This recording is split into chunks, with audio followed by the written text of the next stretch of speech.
Assalamualaikum warahmatullahi wabarakatuh. Saya di sini sebagai moderator dari kelompok 4 akan memaparkan materi dari kelompok 4. Sebelum masuk ke sesi presentasi, izinkan kami selaku kelompok 4 untuk memperkenalkan diri kami masing-masing. Perkenalkan, kami dari kelompok 4 yang beranggotakan 5 orang. Yang pertama ada saya sendiri, Heman Romansah. Yang kedua ada Andi Hidayat. Yang ketiga ada Ajis Saputra. Yang keempat ada Dina Asmarandiani. Dan yang terakhir ada Ila Nurgalasari. Untuk mengefektifkan waktu, saya sebagai moderator akan langsung masuk saja ke sesi presentasi yang akan dipaparkan oleh saya sendiri. Apa itu presentasi lisan?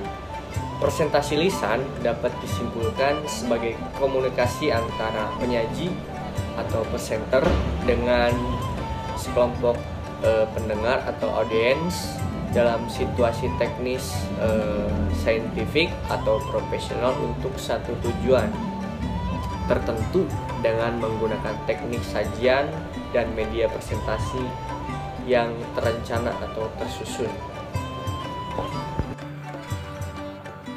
Terima kasih kepada moderator yang telah mengizinkan saya untuk memaparkan materi tujuan presentasi lisan. Tujuan presentasi lisan dibagi menjadi 4. Yang pertama ada memberikan informasi, membujuk, meyakinkan, dan yang terakhir ada menghibur. Memberikan informasi, contohnya seperti seorang dosen memberikan materi kuliah yang bertujuan untuk mentransfer informasi pada mahasiswanya. Yang kedua ada membujuk. Membujuk bertujuan untuk membujuk pendengar agar melakukan apa yang Anda inginkan. Yang ketiga ada meyakinkan. Meyakinkan bertujuan untuk mengubah jalan pikir, kepercayaan, keyakinan, dan pendapat sekelompok pendengar. Yang terakhir ada menghibur. Menghibur bertujuan untuk memberikan kegembiraan atau hiburan kepada pendengar. Sekian dari saya kembalikan lagi kepada moderator. Metode presentasi lisan itu ada 4 poin. 1. Metode impromptu. Dalam metode ini pembicara berpresentasi secara spontan tanpa persiapan. Yang kedua, metode menghafal. Dalam metode ini, pembicara merencanakan menulis secara lengkap materi pidato dan kemudian menghafal kata demi kata. Poin ketiga, metode naskah. Metode ini pembicara membaca naskah yang telah disiapkan terlebih dahulu. Poin keempat, metode ekstemporan. Pada metode ini, pembicara mempersiapkan kerangka presentasi dengan cermat yang berisi ide. Terima kasih kepada moderator. Sebelumnya perkenalkan, nama saya Dina Asmarandiani. Di sini saya akan menjelaskan tentang penyusunan bahan presentasi.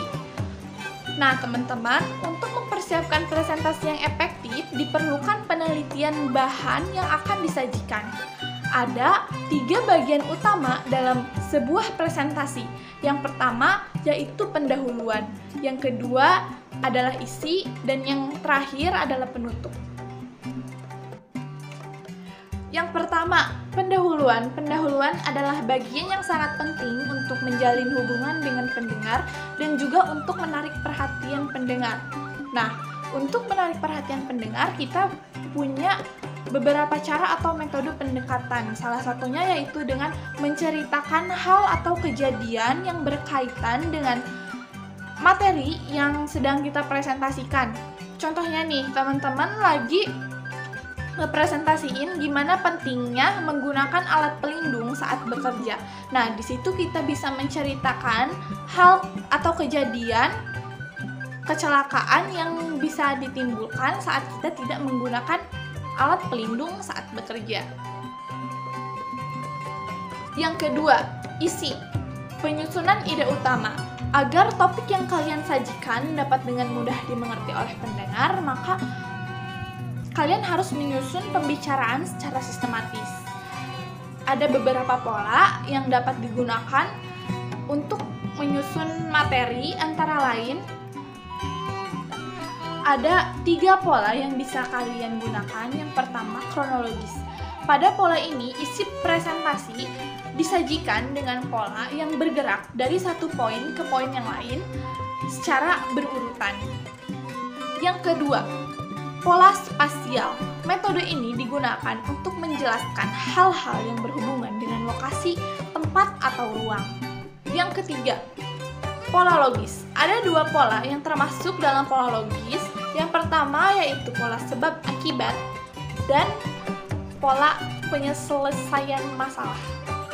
Yang ketiga, kesimpulan. Akhir dari suatu presentasi adalah kesimpulan. Kesimpulan adalah rangkuman masalah dari inti pembicaraan. Tujuan dari rangkuman adalah memadatkan ceramah ke dalam poin-poin pokok yang bisa disajikan secara cepat. Pelaksanaan presentasi lisan. Pada saat presentasi, pada umumnya kita akan merasakan gugup, takut, gemetar, dan juga gagal. Hal ini merupakan hal biasa pada saat presentasi, terutama bagi pemula. Perasaan tersebut ini juga tentu sangatlah gugup bagi penyaji. Ada beberapa tips untuk dilakukan supaya mencegah perasaan di atas tersebut. Yang pertama, lakukanlah relaksasi terlebih dahulu. Yang kedua, persiapkan pidato atau presentasi yang Anda akan presentasikan dan dipahami. Yang ketiga, mencoba santai tapi to the point. Yang keempat, berlatih sebanyak mungkin sebelum tampil untuk melakukan presentasi dengan lancar. Sekian pemaparan materi presentasi dari kelompok kami. Kurang lebihnya seperti itu. Mohon maaf bila ada kekurangan dalam tata cara menyampaikan materi presentasi. Wassalamualaikum warahmatullahi wabarakatuh.